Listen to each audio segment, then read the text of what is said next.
and we have members online. So I would like, for the record, to call a roll, so to speak. Again, I'm Director Brzezinski. We can start with members in the room. You just go around the table and introduce yourself briefly. Mark O'Malley, National Weather Service, Phoenix, and co-chair of the Drought Monitoring and Technical Committee. Stephen Flora, Salt River Project. Tiffany Davila, Department of Forestry and Fire Management. So, members online, could you introduce yourselves? This is Erin Ann Saffel, Arizona State climatologist, co-chair of the Drought Monitoring Technical Committee.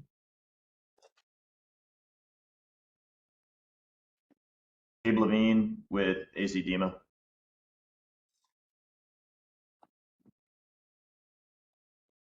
Chad Lapora, Tucson Water. Daniel Harris with the Arizona Farm Bureau. Beth Scully, Tucson Water.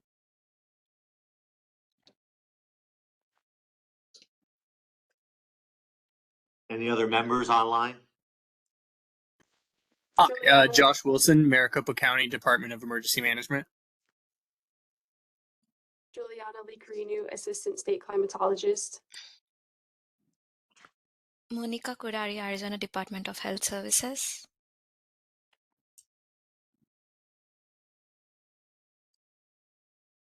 I think we have heard from everyone. And welcome, Gabe. Gabe, as you all know, is the co-chair of this group. So the Interagency Coordination Group has met biannually since 2006 to make a recommendation to the governor about whether to maintain the drought emergency declaration, which has been in place since June of 1999.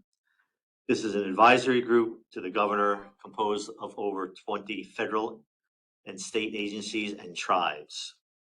We'll have presentations and then synthesize the information we hear, and we will decide on the recommendation. And again, to avoid speaking over each other, members that are online, if you use the chat box to add your name so that we can call on you to speak. So we have several presentations, and we'll start with the first one, drought status, update and monitoring technical committee activities. And Erin Saffel will lead us through that discussion. Erin. Thank you so much. Hi, everyone. I'm really grateful for this hybrid opportunity. So we'll go ahead and get started. Next slide, please. Here we go. Not surprisingly, water year 2024 ended really hot, really dry.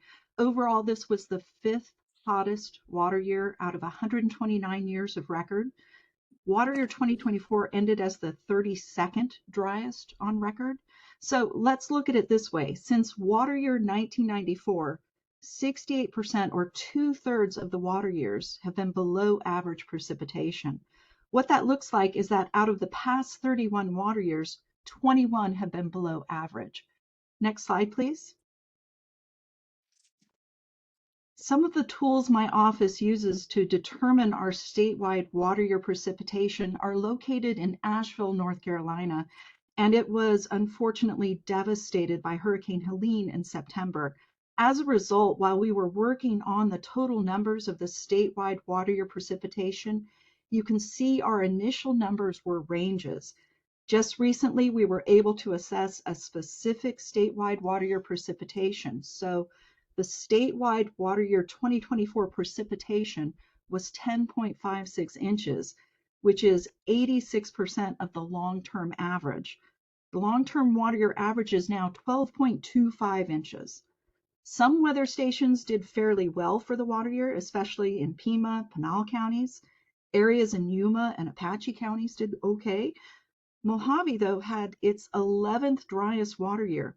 And then La Paz, Yavapai, Coconino, Navajo counties all ended with amounts in their lowest 33% of water year precipitation. Next slide, please.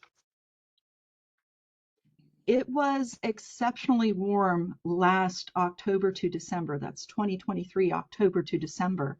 And water year 2024 started off largely dry. Several storm systems last December brought a good amount of precipitation to the state, and that especially helped the southern counties. And then in January, central southern counties and Apache County did really well. Yuma County had its 15th wettest January, and that really helped maintain Yuma's numbers for most of the water year. Several weather systems in February helped make it the 24th wettest February on record. March was also wet. That was the 28th wettest March on record.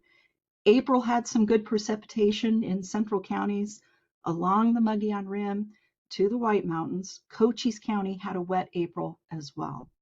Next slide, please. By the end of April, precipitation ranged from 70% to 200% across the upper and lower Colorado basins.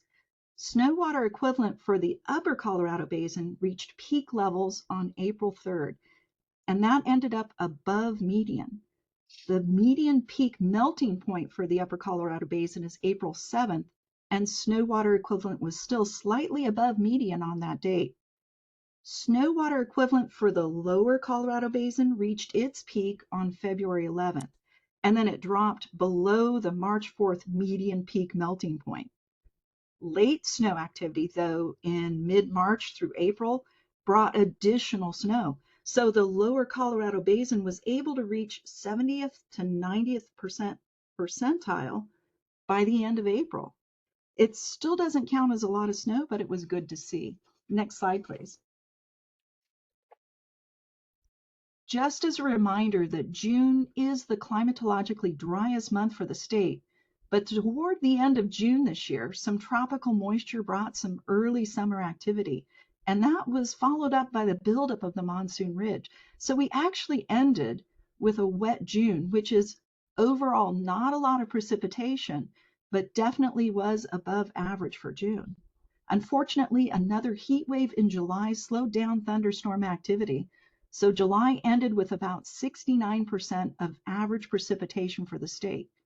August was the 35th driest on record, and monsoon activity largely ended by mid-September. Some areas of the state were above average for monsoon precipitation. So looking at Apache County, parts of Pima, Pinal, Cochise, Gila, Coconino counties did okay for the monsoon season. The central Mogollon Rim and the White Mountains also did okay. Overall, June to September was the 17th driest and the hottest June to September on record. Next slide, please. So let's pop back to the end of water year 2023 to review short-term drought. After a wet winter and exceptionally hot and dry summer of 2023, water year 2024 started with 45% of the state in moderate or severe short-term drought. 6% of the state was in extreme short-term drought. That was mostly in central, eastern, southeastern counties. Then above average precipitation January to April this year helped eliminate extreme short-term drought and decrease moderate and severe short-term drought. So only 3% of the state by April had moderate or severe short-term drought. By the end of this year's dry monsoon, moderate and severe short-term drought returned to 40% of the state, largely along western, central, southeastern counties. Next slide, please. So let's see where we stand. Meteorological summer is June to August, and this was the hottest meteorological summer on record for Arizona. This was the hottest September on record for Arizona. Monsoon 2024 was mostly dry. Just as an FYI, that Arizona's heat wave from September 24th to October 14th, that set a record for the longest record-breaking heat wave ever in the United States. Arizona is experiencing a hot drought, and that's what we're seeing when we evaluate the long-term temperatures and precipitations across the state. By the end of water year 2024, extreme long-term drought had expanded across most counties. Exceptional long-term drought had increased in central and southeastern counties and also expanded in eastern Coconino County. Next slide, please. I'm happy to answer any questions. Thank you for your time. Thank you. Questions for Dr. Saffel from first members in the room? Seeing none. Members online? Also seeing none. Thank you for that presentation, even though it wasn't really the greatest summer and winter for us. We can move on then to the next agenda item, the weather outlook for winter 2024 through 2025. And Mark O'Malley will lead us through that discussion. Mark. Thank you very much, Director Brzezinski. Go on to the next slide. We'll get into this. The big player this winter may be an emerging La Nina, but there is a lot of uncertainty on how strong this will get and how long this La Nina cycle will hang around. So there is a little bit of some hedging in this forecast, but in this image, we can see the cooler waters along the equatorial Pacific begin to increase over time, not resounding in any stretch of the imagination, but we will be monitoring that over the next couple of months. Go to the next slide, please. So the graph on the lower left-hand side shows a bunch of plumes with the outlook for La Nina. Anything that gets into that -5-degree anomaly is considered a La Nina. And there's a 70% chance that we will see a weak La Nina developing over the winter. However, these plumes are not necessarily resounding on, yes, we're going into La Nina for sure. There's still several members that hover right around the neutral level. So that's why the percentages are only 70%. And it's possibly only a weak brief La Nina. By the time we get towards the end of the winter and the spring, our probabilities in the top right-hand corner, actually the neutral outcome outpaces the La Nina probabilities. So if we do get this La Nina, it should be weak, it should be rather brief, but it may not have any influence on the larger atmospheric flow overall. That's something that we have to see going forward. I will state, unfortunately, that a lot of La Ninas during the winter seasons do have drier than usual outcomes over the Southwest. We will see if that comes to fruition. It's not always that case. Go to the next slide, please. And this is the official temperature outlook for November through April. The top left is a 3-month outlook. Regardless, it's about the same where the probabilities are tilted towards a warmer than normal outcome during the heart of the winter season. That matches generally the La Nina composites that we see on the top right side. Those are the last several La Ninas that have occurred in the past 30 years. And the standardized temperature anomaly. So in general, the southern tier of the United States is warmer than average, and the northwest tier is generally below average during these weak La Nina events. That's not always the case. Bottom right is the Arizona average temperature for the November through April over the entire state.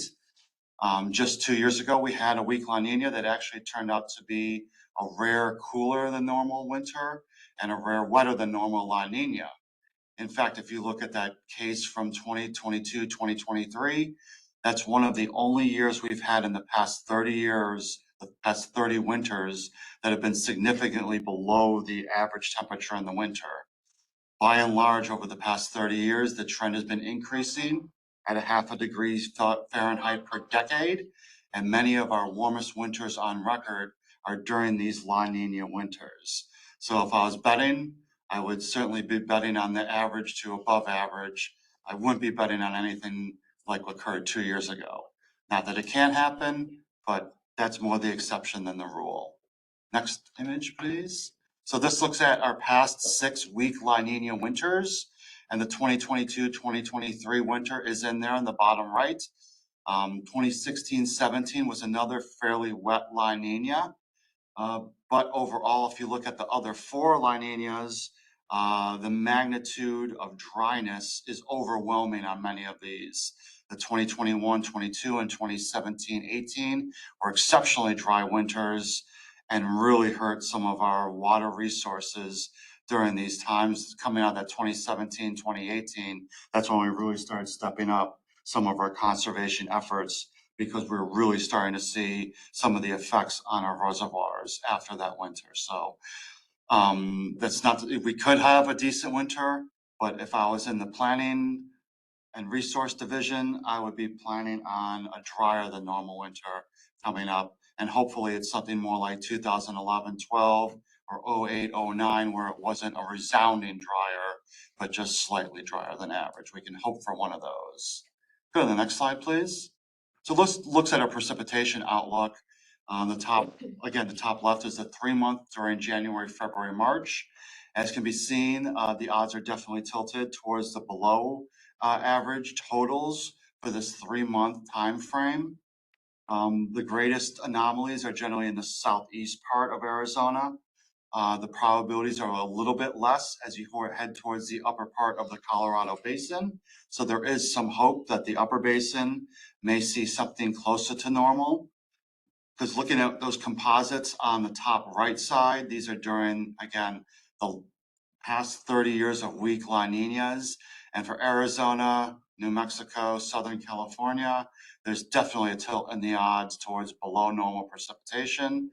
The upper part of the basin, not quite as much.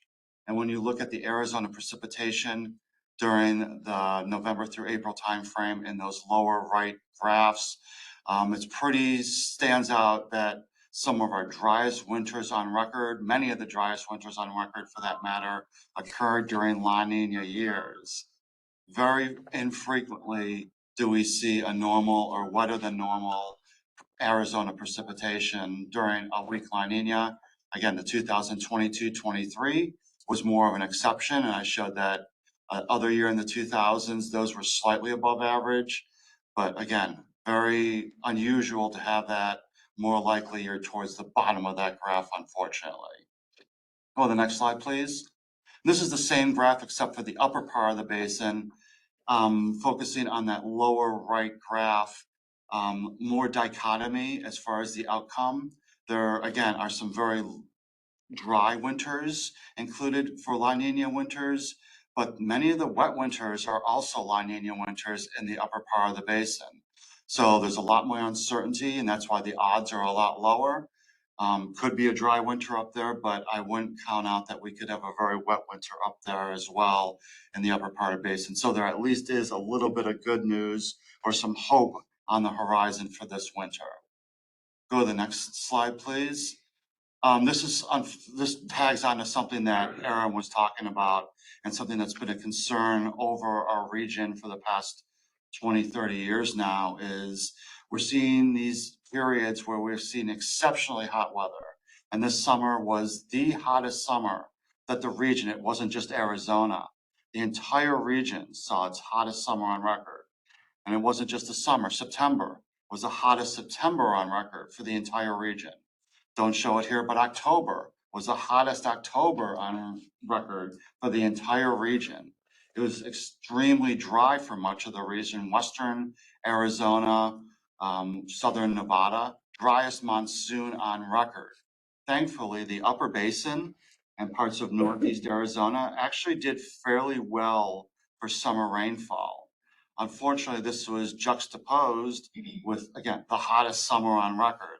So we needed this amount of rain to offset some of that very, very hot weather. Go to the next slide, because this is my concern. These are several different ways to measure soil moisture. The bottom left is, bottom right, I'm sorry, is probably the best, the most representative. It's the top 10 centimeters of soil moisture percentile. And the areas that did see some summertime rainfall, the northeast Arizona and southwest Colorado, not as bad as far as soil moisture is there. However, things have been drying out. It's been extremely hot. Even with a normal amount of rainfall, the exceptional heat is drying out our topsoil moisture. So we're going to need decent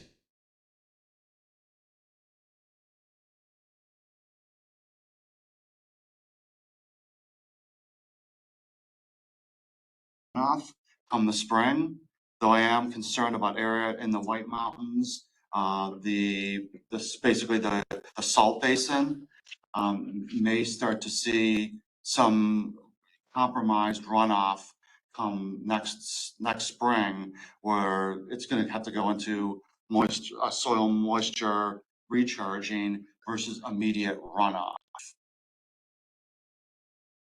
So we can go to the next slide, it's just a summary, but it just, again, 70% chance of a weak brief El Nino, generally La Niñas generally bring drier than normal conditions. Some are wet, but many are dry in Arizona.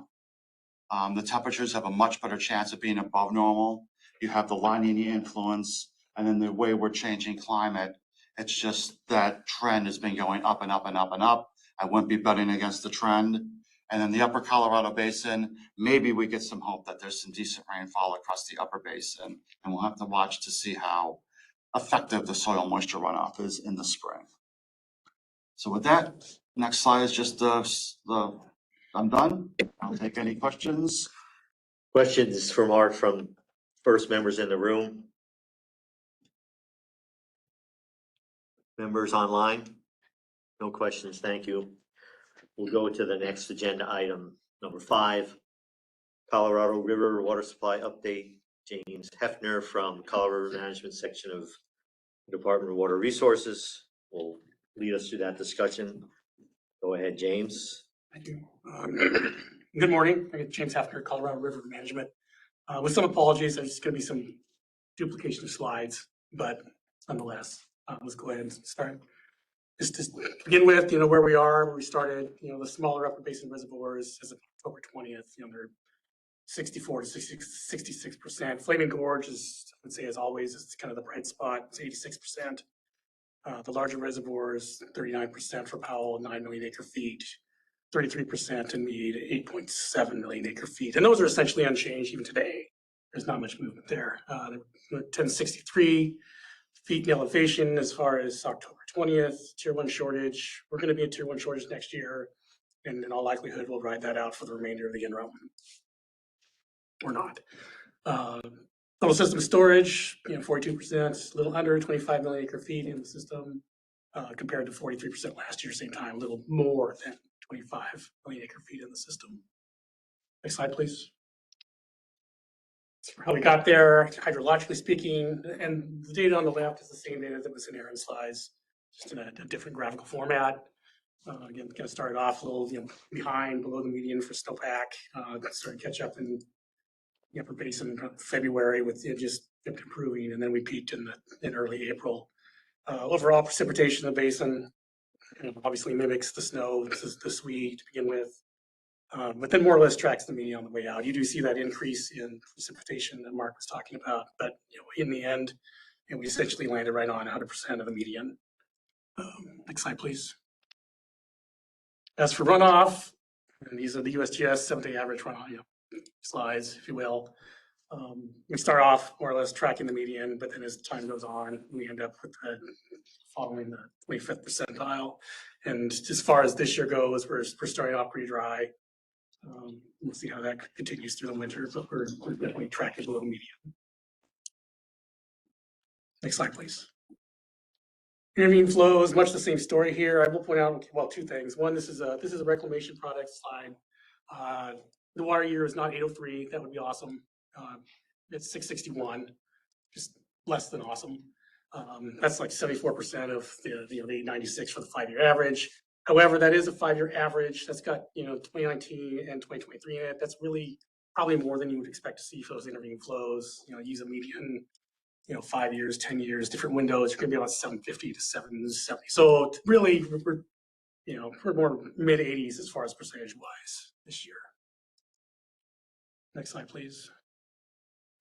Any conversation about where it landed, of course, has to include the conservation action. This is the SIS conservation, the 3 states, lower basin states, their agreements, supposed to be 3 million through 2026. According to accounting, going to be 3.3 million through 2026. About 2.3 of that is compensated under the federal dollars from the Inflation Reduction Act. Most of it's going to be done by 2024, at least 2 million of it. It's almost all system water except for the ICS. Nevada's ICS is not likely to come back out. Metropolitans, you may see that come back out depending on how things traverse forward, and then anyway. That's where we might go. It's very early for forecasts. I hate that they put forecasts out this early. Me too. You really can't do much better than statistical, derivations of the historical record. But for what it's worth, we're looking at min probable about 5 million acre feet, most probable 8.45 million acre feet.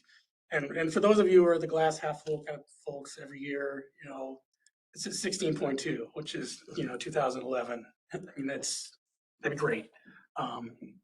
But we don't have much information to go on. It just starts snowing up there. And what information we do have is, well, not quite conducive to a 16.2 million acre feet, just 2011 water year. Next slide, please. Again, just to follow on with what Mark had talking about as far as the outlook going forward, it's looking at normal to perhaps below normal in the upper basin. The upper green will be interesting to see what happens. But it's looking, more likely than not that you'll have at least normal to slightly drier conditions in the upper Colorado, San Juan, the Gunnison. And we see that carry forward in the, February to April outlook. You see more of that, the drier chances, usually kind of spreading more inland to the plains. So again, I mean, they do have those, problem max forecasts, but I would not be counting on them as a water planner. Next slide, please. Variation on theme, a seasonal drought outlook, at least through January 31st. And for the basin, you're looking at the persistence of existing drought or looking at development of, the likely development of drought, particularly in the Four Corners area.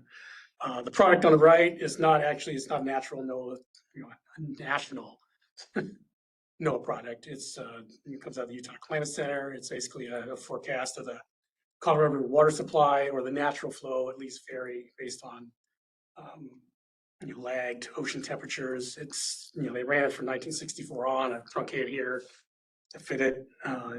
It more or less did okay. Kind of things had run astray in 2015, 2016, and you can see for like 2023 and totally underprotected.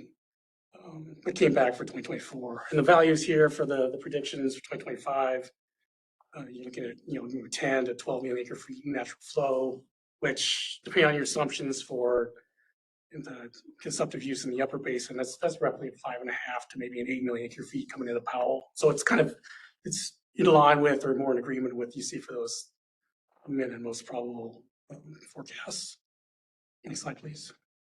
Okay, so with that in mind, move to projections. These are October. Going to finish out the year 35-72 feet elevation, most likely. When things start to spread out from there, the most probable, be 35-79 feet in elevation. Problem min drops down to 35-38. We have drier conditions. We'll see deteriorating conditions in Powell. We have the most probable is our guide. Then we will see, something perhaps stabilization or maybe slight improvements in Powell. Next slide, please. Mead is this is kind of a continuation of a theme as well. We're going to finish out calendar year 2024 about 1064 feet. Great projections, some wiggle room there. In 2025, between the most probable and probable min, looking at a drop in elevation of maybe 4 to 9 feet. So it's not, at least the trend there is not quite as optimistic for Powell. Again, we're likely be in tier 1 shortage. We're going to be 2025 and most likely 2026 with some possibilities of dropping below. And with that, I think that's my last slide. Thank you. More than happy to take questions now or offline. Thanks, James. Questions for James by members around the table first.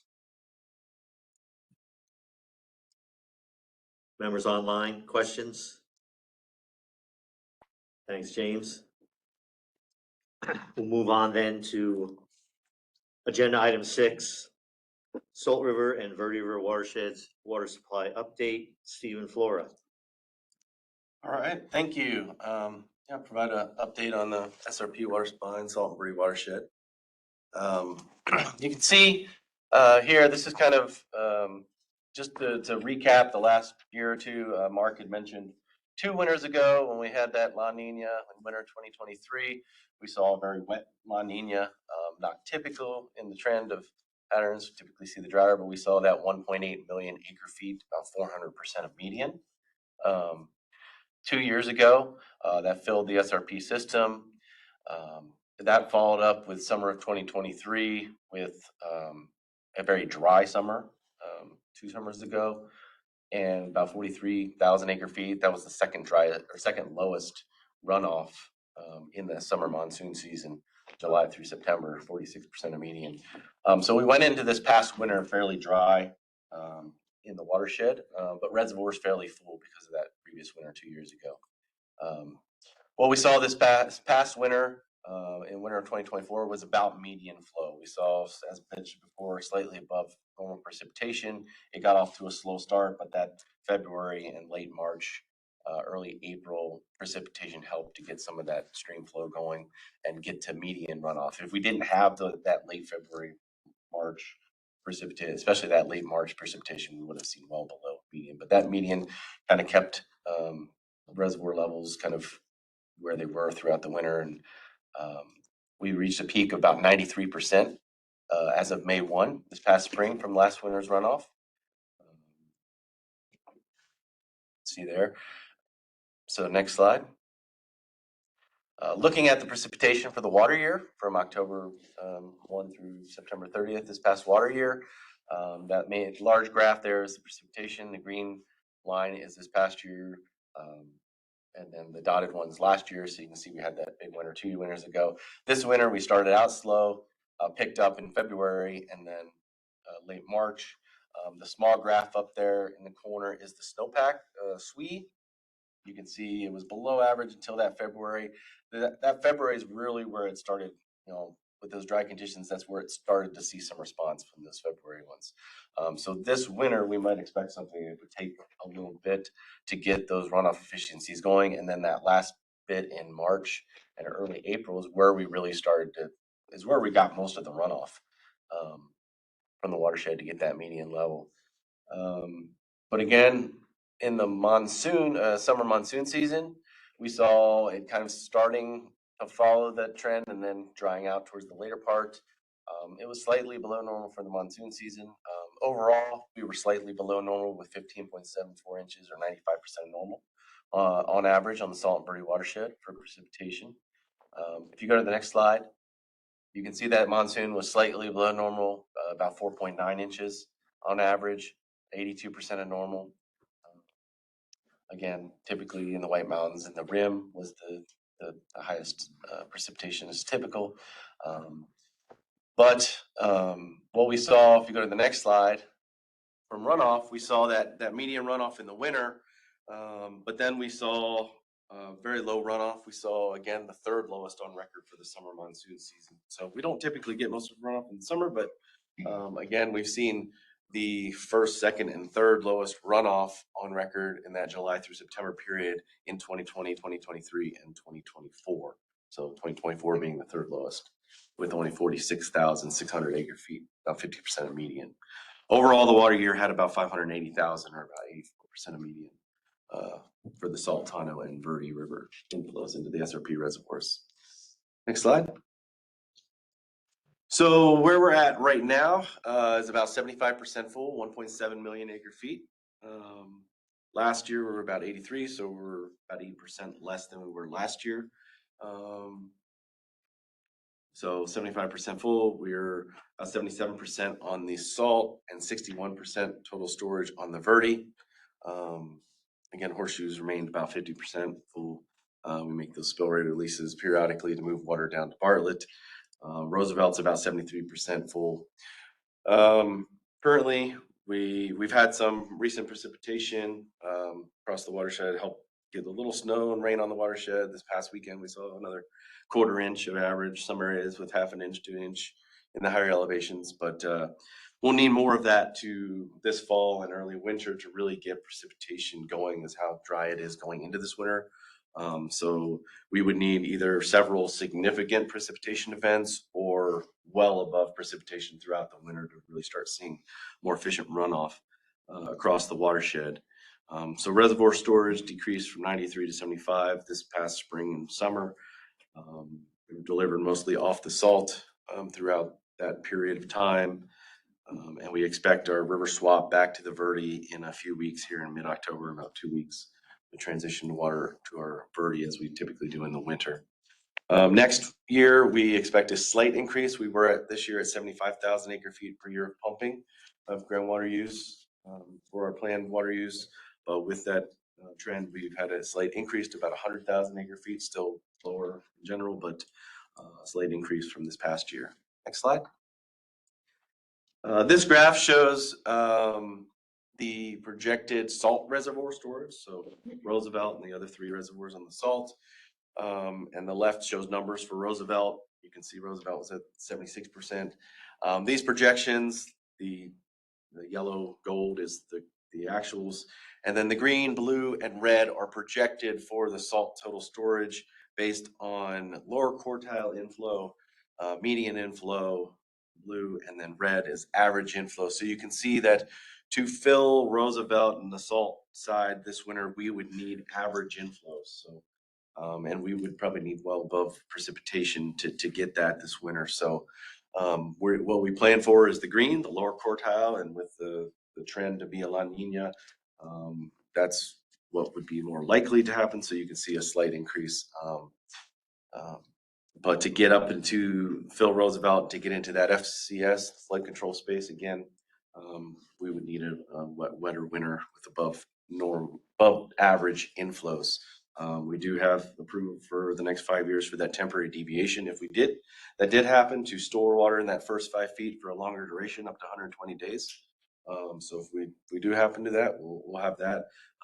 But again, with those projections, we'll plan for that lower quartile inflow with Roosevelt or salt getting up to potentially 83%, but potentially filling if we have a wetter winter. Next slide.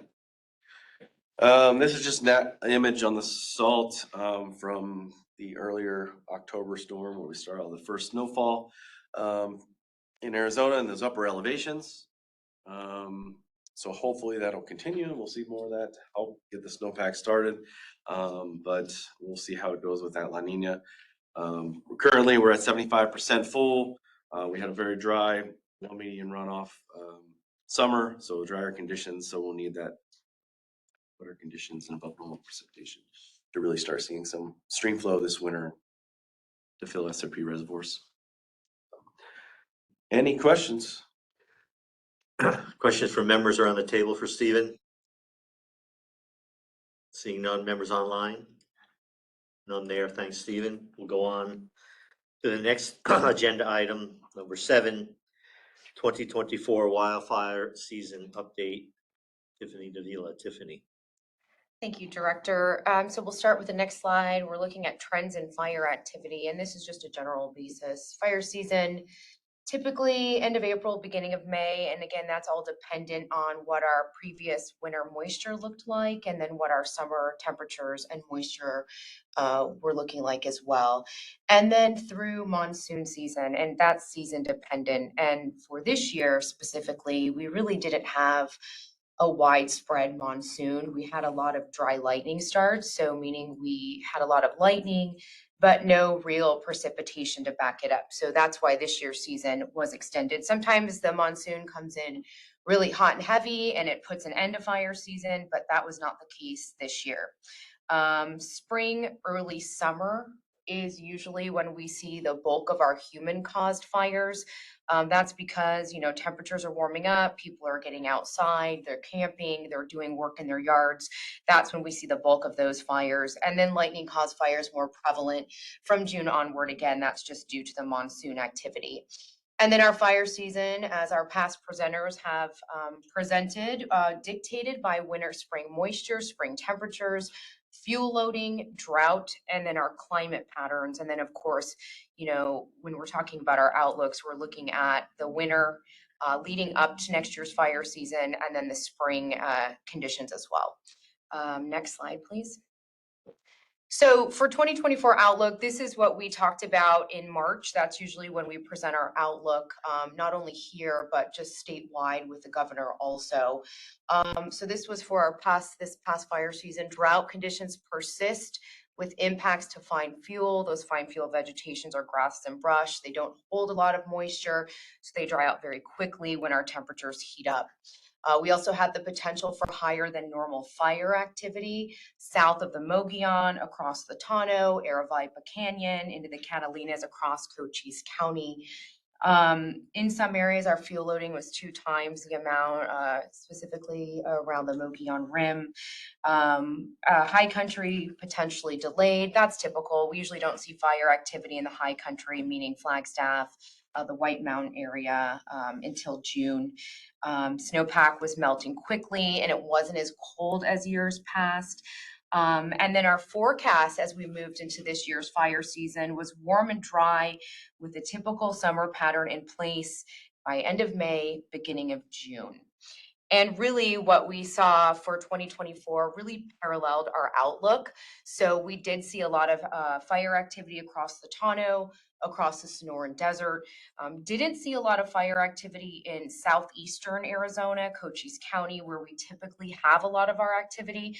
But we did get some moisture in that area when it came to our monsoon season. June, it was forecast to have normal temperatures, not like last year's June where we had, next slide, please. Sorry about that. Where we had a cooler June. So we were looking at an average June this year. And then our monsoon, we were looking at could be delayed with near normal moisture. Again, that monsoon forecast fluctuated and it was just a forecast. We really didn't know what we were looking at until we got into the monsoon months. And then delayed monsoon could extend fire season, which it did just that. It wasn't so much that it was delayed, it was just the roller coaster of weather that we saw. We would see some precipitation and then we would see conditions dry out. It would remain very hot. The fuel, again, that fine fuel vegetation would dry out. It would get some moisture, then it would dry out, and then we'd see our spike in activity again. Next slide, please. So for this year, Southwest Pinal County, so we're talking about Southwest Maricopa area, very active. We had 85 fires since January 1st of that area, and I think last year we had about 40 for that same time frame. So very busy. We had a fire behavior analyst go out there in April to see why we had so many fires in Pinal. It was the fuel loading. The residents just weren't used to that amount of fuel in that area. So they were doing their normal daily activities, but now they were starting fires and they weren't able to catch them. And so that's where we saw all the activity out there. We burned about 51,000 acres. Of those 85 fires, 79 were human caused. Again, that was, I think every single fire in April was a human caused start in Pinal County. Again, not intentional, just unexpected for the homeowners that were trying to do work in that area. The Freeman fire was the largest in Pinal and the state. That was a 32,000 acre fire. That was a lightning strike. Year to date, we had 2,034 fires for 277,000 plus acres burned, and that's state, federal, and tribal lands. I think for this year, we had as many fires or acres burned as we did in 2023 and 2022 combined. The top causes of our state fires: debris burning, equipment usage, target shooting, and roadside fires. And we are still seeing fire activity. Now we did get that shot of moisture over the weekend, so that should help some things, but we were still picking up fires on a daily basis over last week. Roadsides here and there, nothing more than 5 acres or so, but still seeing that activity. The next slide is going to be a video. I just wanted to show what our fire behavior looked like in June, at the end of June. This was on the Boulder View fire in North Scottsdale. So very active fire behavior in June and well into July, again, because of those dry conditions. The low relative humidity levels really, kept fire activity moderate to extreme in some cases. And you can go to the next one, that's fine. And then for the Boulder View fire, our firefighters stayed up overnight pretty much on that fire because of that fire activity in that area and the proximity to the residential structures. So for 2024 outlook and seasonal factors, we talked about the drought. So as you can see here, May, that's what our drought conditions look like going into fire season. You know, again, the monsoon was just a forecast. We really weren't sure what the monsoon really was going to bring until we got into monsoon season. And here we are now in October. Again, like I stated, still had some fire activity over the last couple of weeks. In fact, a few weeks ago, we had a couple thousand acre fire down by Sonoyta and another couple thousand acre fire northwest of Oracle, where we saw the bulk of our activity this year. September and October's hot and dry weather extended our quote unquote fire season. Again, we don't really like to say we have a fire season because we can have fire activity year round. Depending on what this winter brings, we could see another push with our fire activity if we don't get enough moisture and have warm temperatures. And then typically our resource availability is lower at this time of the year, just because our seasonals get laid off. The Forest Service has their temporary workers that are done at that time. Also, we've got resources working out of state, helping other areas. So that's where we kind of see like the restraints here in the state. Once we get our extension of fire season, we do have a lower resource pool to pull from. And then the next slide. So this was our fire activity and past data. As I mentioned, 2,034 fires this year, 277,000 acres burned as compared to last year. Year to date, so from January to last week, 1,743 fires in 2023 for 181,222 acres burned. So you can see that we had almost 100,000 more acres burned this year as compared to years past. And the past couple of years, we've had some slower fire seasons. So that's why we're starting to see fires burn in areas that we haven't had fire over the last couple of years. Next slide, please. And just kind of a reflection, this year, 64% of our fires were human caused. Last year, 71% of our fires were human caused. 9 out of 10 fires across the country are human caused fires. So unfortunately, this is not, atypical. This is normal to have this amount. We usually see about 70 to 85% of our fires every year human caused. And that's on all jurisdictions. That's just not state focused. 2022, we had 145,000 acres burned. 2021, 595,000 acres burned. And then 2020, we burned almost 1 million acres. That was one of our busiest seasons in about 10 years. That's where we had the bush, the bighorn fires, a lot of activity in the northern portion of Maricopa County. Next slide, please.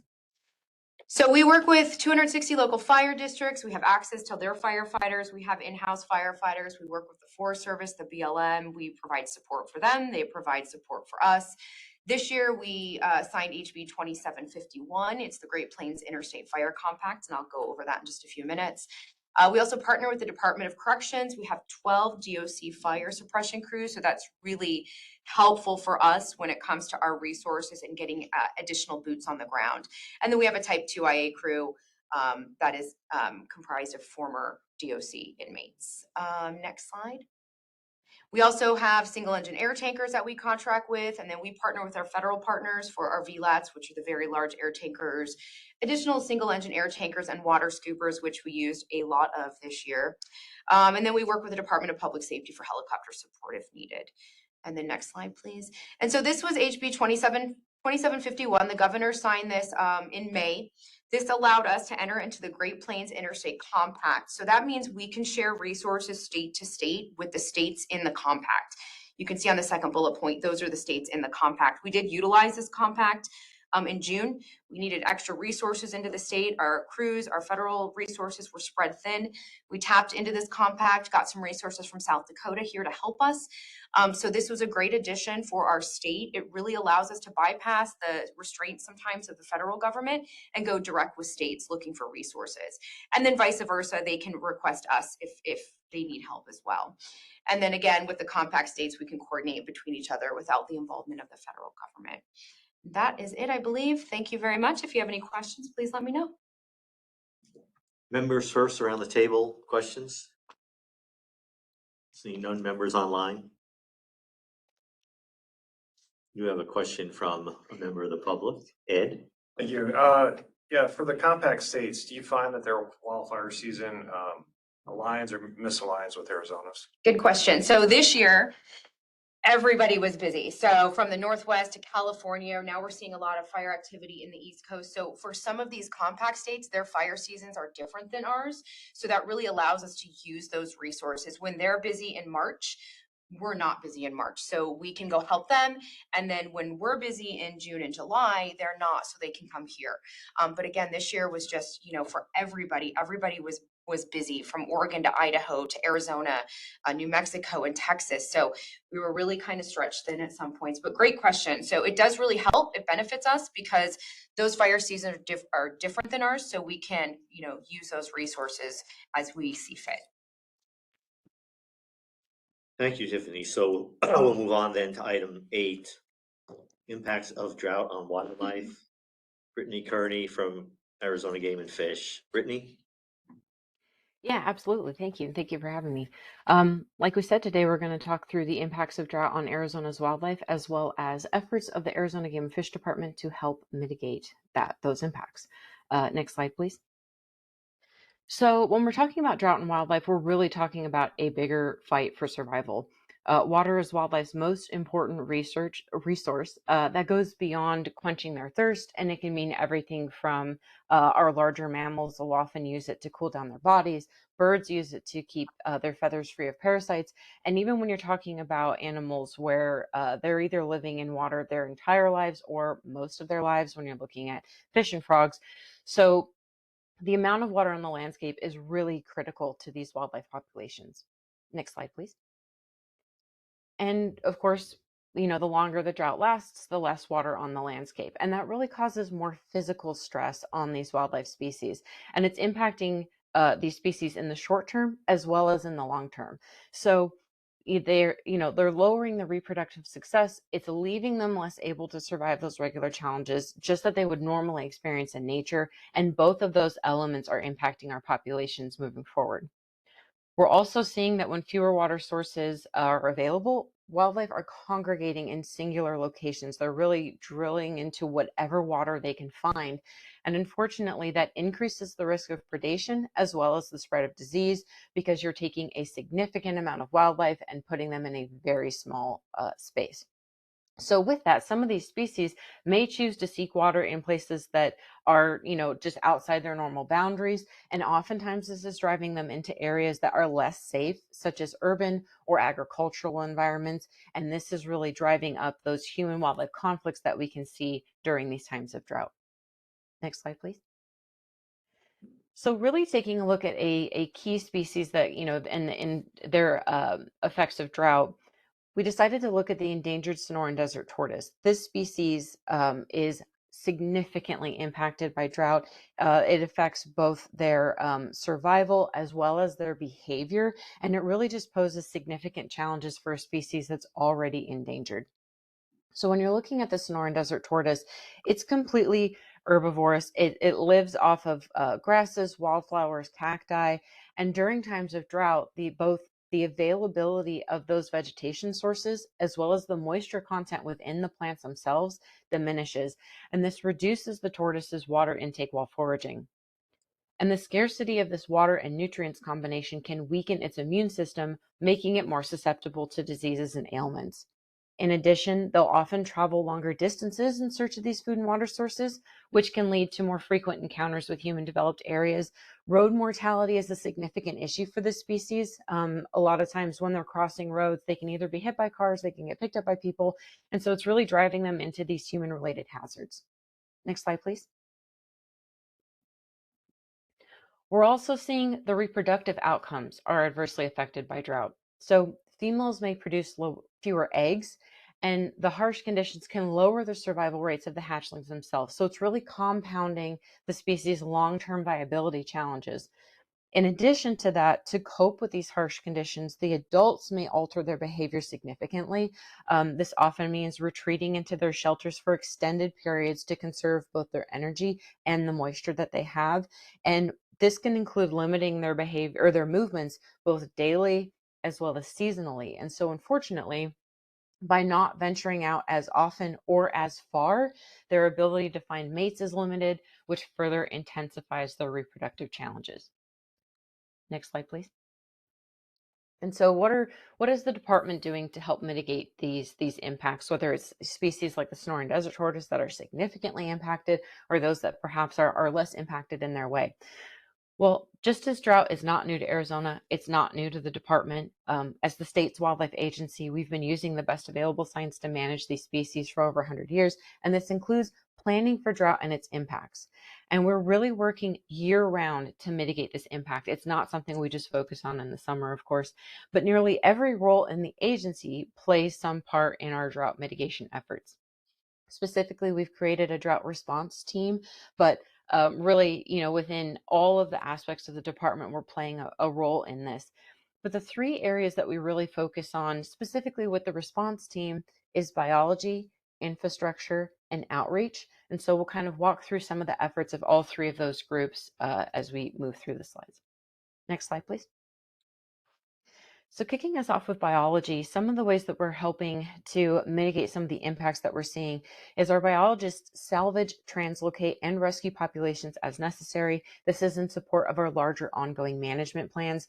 This can mean everything from if there is, a water source that is being drained or is potentially even too warm, we can go out and move the fish that are existing in that stream to an area that so that they don't die. There's also moving populations of species like Chiricahua leopard frogs. So really trying to make sure that, especially for those species that are their habitat is water, looking for ways that we can keep their populations viable.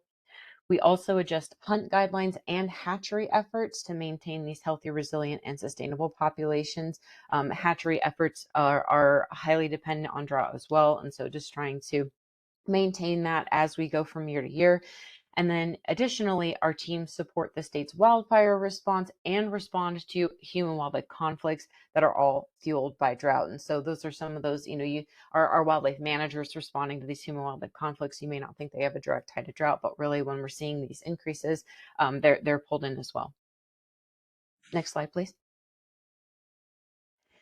Our biology team for the drought response team has also put together a drought management actions plan. And this plan is an overview of both the existing management strategies that we currently implement, as well as identifying management actions and monitoring protocols that we are exploring and will need to move into in order to really increase the resilience of our aquatic and terrestrial wildlife species and habitats as drought continues to change. I have a link here to the plan. It's also available on our website, and it's included in later in the presentation here with additional links. Next slide, please. So when we're looking at our infrastructure focus here, we're really talking a lot about water hauling. The department maintains and delivers water to 3,000 wildlife waters statewide. This can include natural occurring tanks on the landscape, as well as man-made catchments that we build every single year all across the state. Some of the most remote sites, this is often found in like bighorn sheep country, they require helicopters to reach them. So whether we are bringing in trucks or even bringing in helicopters, we're making sure that these are full of water all year long. And over 660,000 gallons of water were hauled to wildlife waters just in fiscal year 24.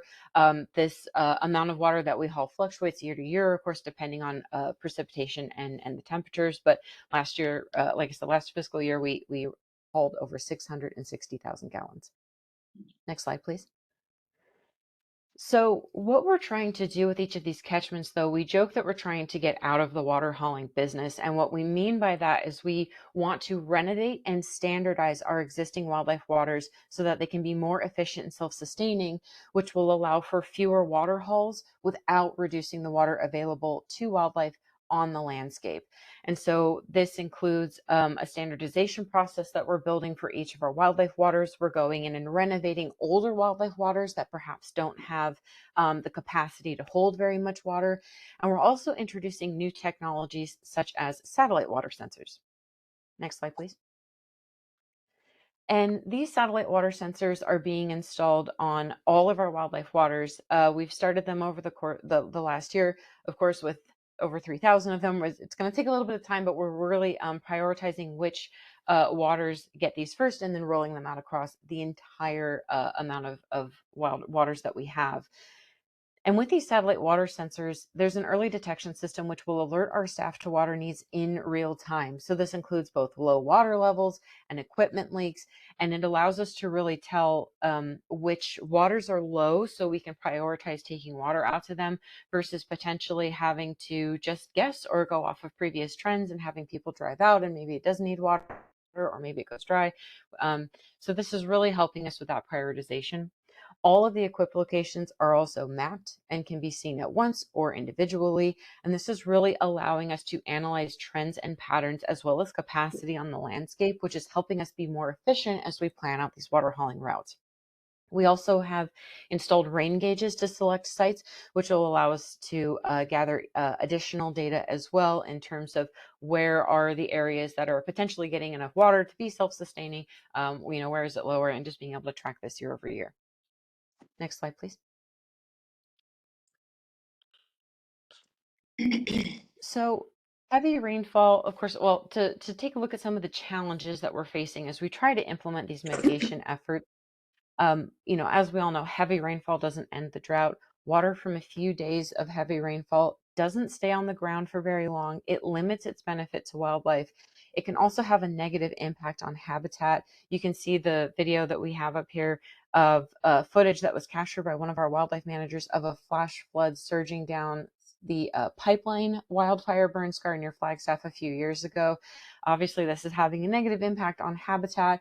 This runoff is moving into lakes and streams, and ultimately, it's adversely affecting wildlife. Next slide, please.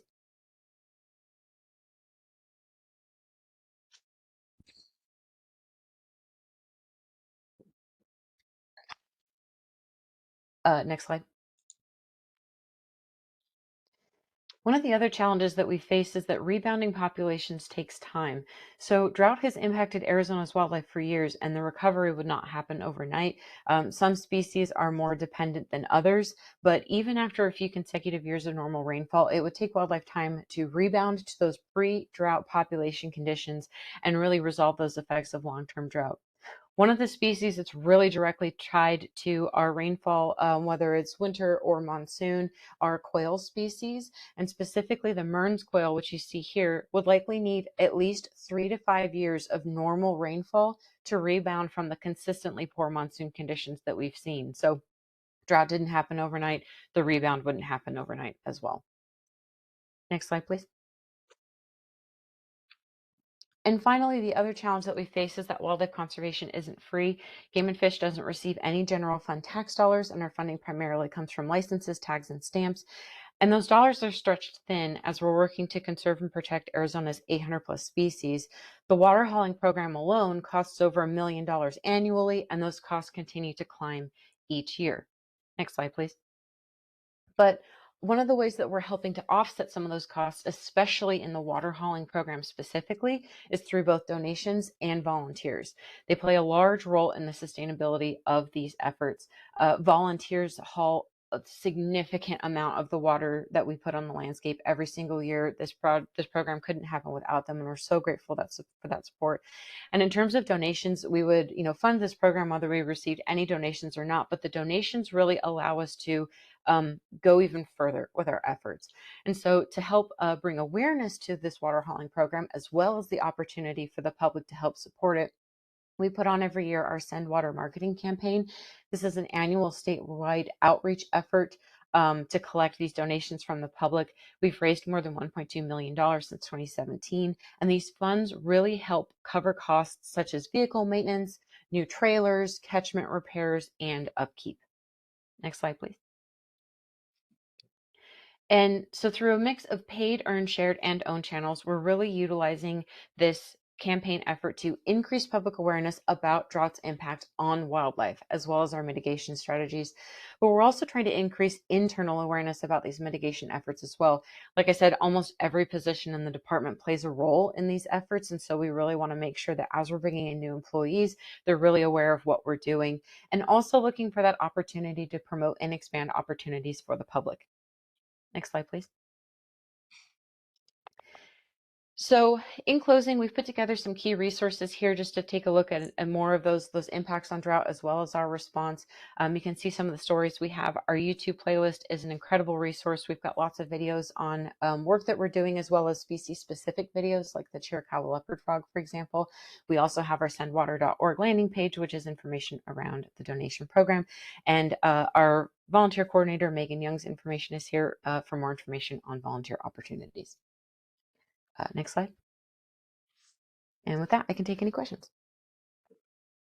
Questions for Brittany from members around the table first? Members online?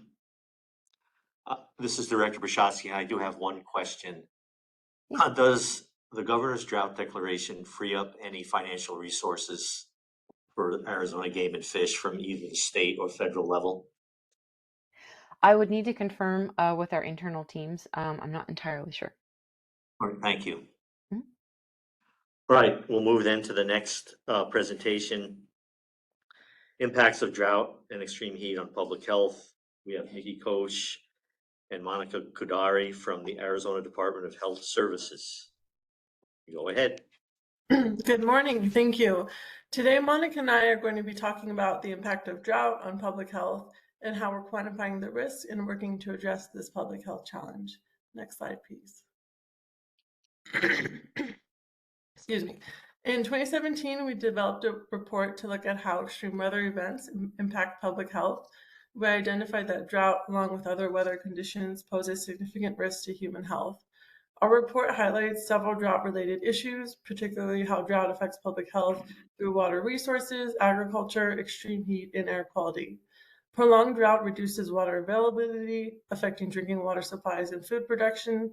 Additionally, dry conditions increase the risk of wildfires, which contribute to poor air quality and respiratory health problems. Next slide, please.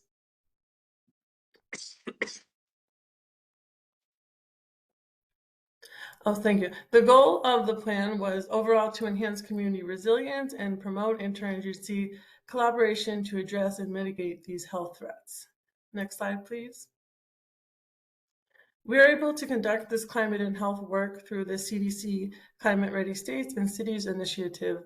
We are one of 9 states and 3 other jurisdictions working to complete this work. Excuse me. We use the BRACE framework to address climate-related health impacts. And through this framework, we're identifying, assessing, and developing response to mitigate the health impacts of climate-related hazards. Next slide, please. The BRACE framework is a 5-step process that we use to help public health agencies and communities prepare for and respond to health impacts related to climate change. The framework guides health departments in identifying vulnerabilities, developing strategies, and building resilience to reduce climate-related health effects. Shown here are the 5 steps of the BRACE framework. Next slide, please. Some of our interventions include collecting and analyzing temperature, drought, and health-related data to understand trends and impacts of drought. We do outreach and health education through community events to promote water conservation and social media posts to inform public on best practices to prepare for wildfires, heat waves, and poor air quality days. We have been working with our partners to address extreme heat through policy and recommendation change, which Monica is going to be talking about in a bit, and we are always evaluating our work. Next slide, please. We are in another year of the BRACE grant, and our focus is on reducing climate-related health impacts, particularly for vulnerable populations. We've partnered with county health departments to address extreme heat and develop climate all-hazard plans for agencies to have resources and tools to respond to weather hazards like drought, and we're planning on updating our climate and health adaptation plan. Next slide, please. So I'll quickly go over how we applied the BRACE framework to our projects. The first step of BRACE is assessing how climate factors, in this case drought, impact our community's health. In Arizona, we know that drought intensifies in the summer with high temperatures that strain our water sources and increase wildfire risks.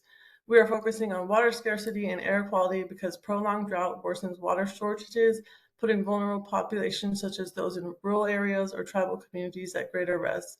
Additionally, drought can increase particulate matter, exacerbating respiratory conditions like asthma. In the second step, we're looking at disease burden. We assess the projected health impacts over time. Using climate models and health data, we can estimate how drought-related health issues may increase.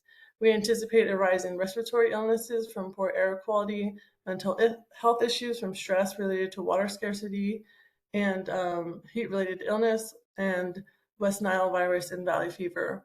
We're also monitoring the potential increases in heat-related illness, as drought often coincides with extreme heat. This is particularly critical for communities with limited access to cooling resources or water. Next slide, please. In step 3, we're evaluating potential interventions to reduce health impacts. We held a workshop to evaluate strategies for climate-related health risks, and we did a lot of mapping to understand what areas in Arizona are most vulnerable and prioritizing actions to help those areas first. In step 4, we developed our comprehensive adaptation plan that addresses these health risks. And we're including actions like expanding cooling centers and providing resources for our public health partners to be prepared for extreme weather events. In step 5, we've been evaluating our work. We're measuring health outcomes and analyzing the effectiveness of our interventions. Next slide, please. So this diagram illustrates how climate factors impact human health.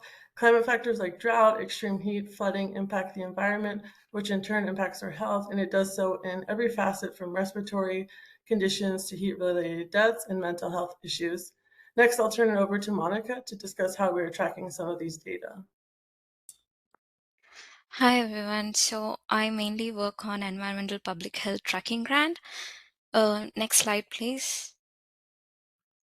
So the main purpose of environmental public health tracking grant is to strengthen our capabilities in environmental health surveillance, particularly for climate related issues like drought.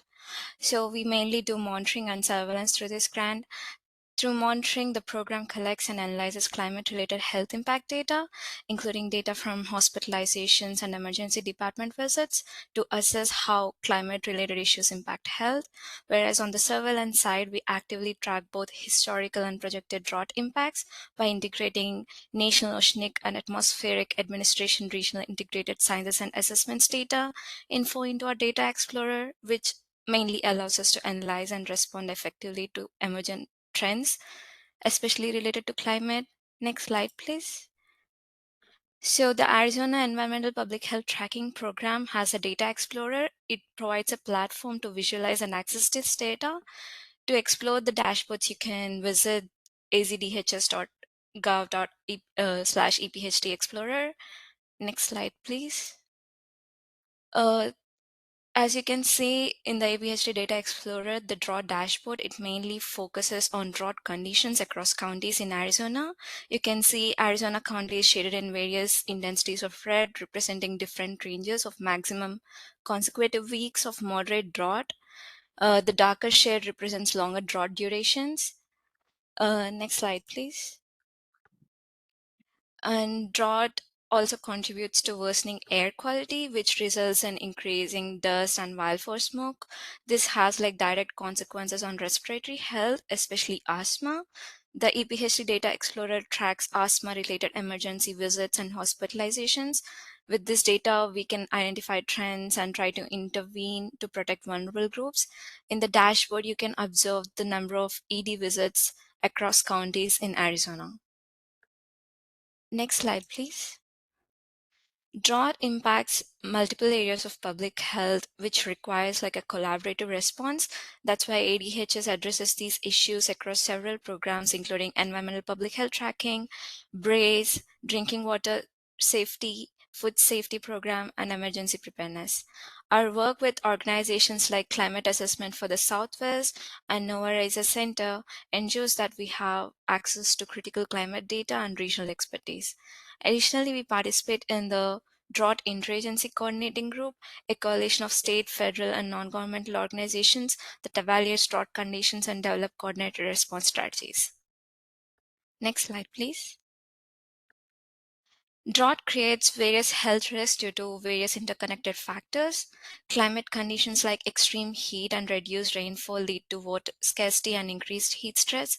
Drought also leads to atmospheric changes, for example, increased dust levels and wildfire smoke. It degrades the air quality, which causes respiratory health risks. And certain individual factors elevate the risks for some populations, such as outdoor workers, elderly, children, and those with chronic health conditions. And at the societal level, drought and water scarcity place stress on Arizona growing population, disproportionately affecting communities facing poverty, low education levels, and social isolation, especially for the people over 65 years of age group. Next slide, please. So when we're talking about the risk factors, we can discuss few risk factors of drought and interventions we have done for the past years. So drought significantly contributes to the intensity and duration of extreme heat events. When soil moisture levels drop due to prolonged dry conditions, the land absorbs more heat, which kind of leads to higher air temperatures. This kind of creates a loop where rising temperatures further worsen the drought conditions, making the environmental increasingly inhospitable for the people to live in. So in 2023, Arizona faced unprecedented heat, leading to a notable increase in heat-related illness cases. As you can see in the report, in 2023, there were approximately 4,298 emergency department visits, with 68% being male and 45% falling in the 20 to 44 years of age group, and 59% are non-Hispanic whites and 26% of Hispanic whites were affected. In the hospitalizations amounted to 1,322 cases, with 77% being male and 35% falling in the age group of 45 to 64 years, and 62% of non-Hispanic whites and 21% of Hispanics were hospitalized in that in 2023. And most of the emergency department visits and hospitalizations are seen in counties like Maricopa, Pima, and Pinal. And moreover, a staggering of 21% of ED visits and 66% of hospitalizations listed cardiovascular disease as a comorbidity. And you can also see 52% of the heat-related illness cases involved engage in recreational activities. For those people who were joined in the emergency department visits, and over 40% of the heat-related cases involved engaging in recreational activities in hospitalization cases. So the Arizona Department of Health Services is doing different kinds of interventions, and one of the things that ADHS did is they developed a public facing dashboard which displays heat related emergency department visit trends using syndromic surveillance data. The data is updated during the heat season from May to October each year. The dashboard is mainly useful to provide near real-time information for heat-related surveillance. We also have developed heat air dashboards, which provides heat air and associated response activities for each county based on National Weather Service excessive heat warnings, emergency department heat-related illness visits, and emergency medical services HRA dispatches data from the previous day. And ADH has also opened various cooling centers, issued heat alerts, and also distributed heat related sources and kind of conducted social media campaigns for the past year. Next slide, please. Other risk factors of drought is wildfires. Wildfires poses a very significant environmental health risk, and their frequency and intensity are often aggravated by drought conditions. During periods of drought, high temperatures and low moisture levels create an ideal environment for wildfires to ignite and spread. We track wildfire activity by county. To mitigate the impact of wildfires, we implemented several interventions like forecasting and warning systems, public service announcements, evacuation procedures, and air filtrations. Next slide, please. Drought also increases the frequency and intensity of dust storms, which are especially active in counties like Mojave, Coconino, Maricopa, Pinal, Navajo, Apache, La Paz, and Yuma. With over 60% of Arizona's population exposed to dust storms, drought conditions significantly elevate health risks associated with poor air quality. To reduce this risk, we employed forecasting and warning systems, launched targeted public services announcements, and promoted safety initiatives such as Pull Aside, Stay Alive campaign. Next slide, please. So in conclusion, applying the BRACE framework, we mainly prioritize environmental health hazards and develop target interventions related to that. And as of this year, Arizona has experienced 113 consecutive days of temperatures over 100°F, which resulted in around 648 heat-related illness deaths, and it's still counting. So we are continuing to see temperatures that are going to rise, which gonna affect drought, and then drought causes various health effects such as physical injuries, respiratory issues, and increased chronic conditions. And it also impacts environment and causes worsened air quality, more frequent dust storms, and wildfires. So moving forward, our continued work and collaboration are crucial to mitigate drought impacts and protect Arizona's public health. Thank you. Questions by members for Nikki or Monica? Members online? Okay, we'll move then to item 10. Discussion of a potential recommendation for drought declaration. Before we do that, though, I want to make a call to the public. Are there any members of the public that want to add to any of the information that we've heard today? Hearing none. Gabe Levine, I'll ask you if you would like to start by summarizing what we've heard, and if you have a view that you could share with us regarding making a recommendation to continue the drought declaration. Yeah, I mean, I think the overall trend is that conditions are not significantly improving, and that we're maintaining the status quo, if not continuing to degrade moving forward. And I think my recommendation is that we continue the declaration. Thanks, Gabe, and I am with you on that recommendation. Certainly there's a bit of uncertainty, but as we've heard, the trends are certainly going in a hot and dry direction. We can't expect much of a turnaround in terms of where this drought is heading. We heard information about the impacts on human health, on fire, and on wildlife. Certainly some impacts there that are difficult to deal with. And again, I will ask if any of the members disagree with the recommendation to continue the drought declaration. Or if any of the members have any further comments for the record supporting the recommendation. Second. We have a couple of seconds here in the room. So with that, we will draft a letter for the governor's office recommending that the declaration remain in place. And again, this declaration raises drought awareness. It sends the right message about the state paying attention to ongoing drought. It can provide assistance from the U.S. Department of Agriculture. And again, just generally awareness about the water situation in our state is helped by this drought declaration.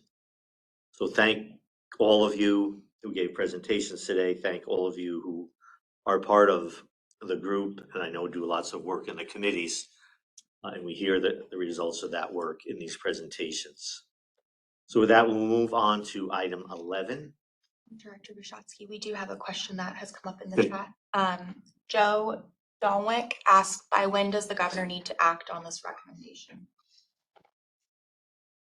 We will be submitting the recommendation before December 5th, and then the governor will review that and be enacting that before the next first of the year. Thanks, Lainey. Okay, anything else? Questions, comments pop up? No further questions. Okay. Again, moving on to item 11, comments on the 2024 Arizona Drought Preparedness Annual Report. Department of Water Resources are required to submit an annual drought report to the governor's office by the end of the fiscal year for the previous water year.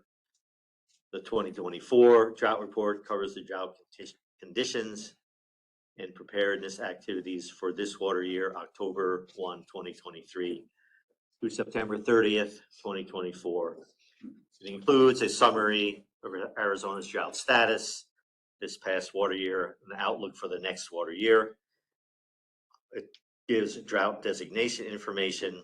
It has highlights of drought conditions and the preparedness activities regarding water supplies, our group efforts and the committee efforts, drought planning for community water systems, input from local drought impact groups, outreach, education, and participation in regional and national efforts and available assistance.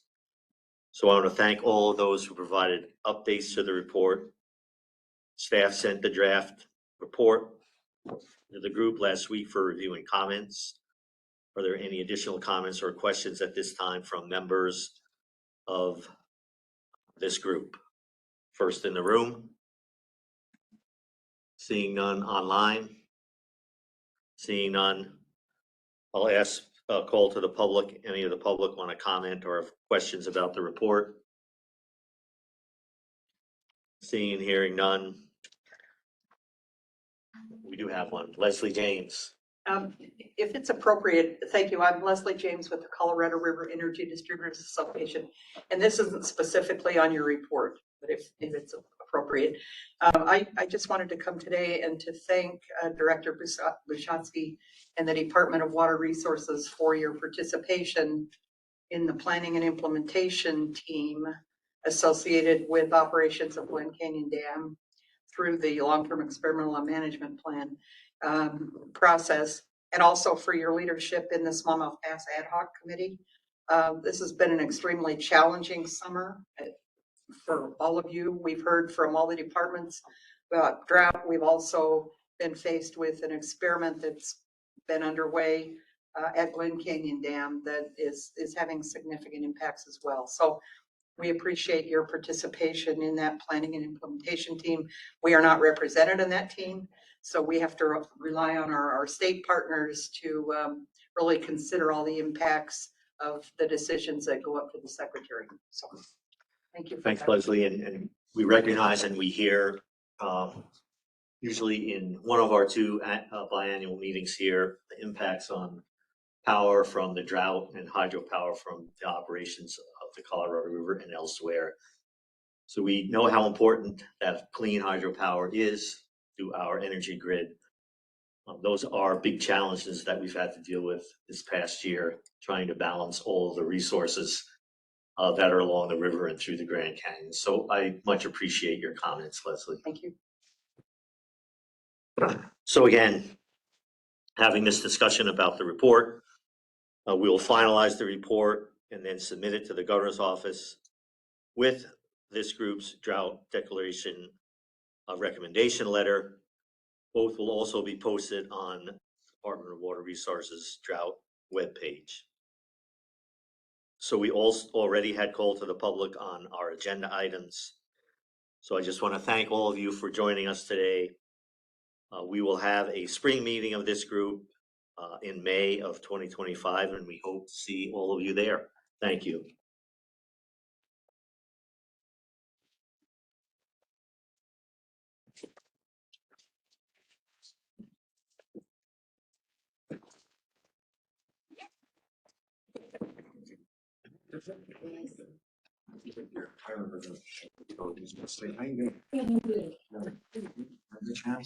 Not on me.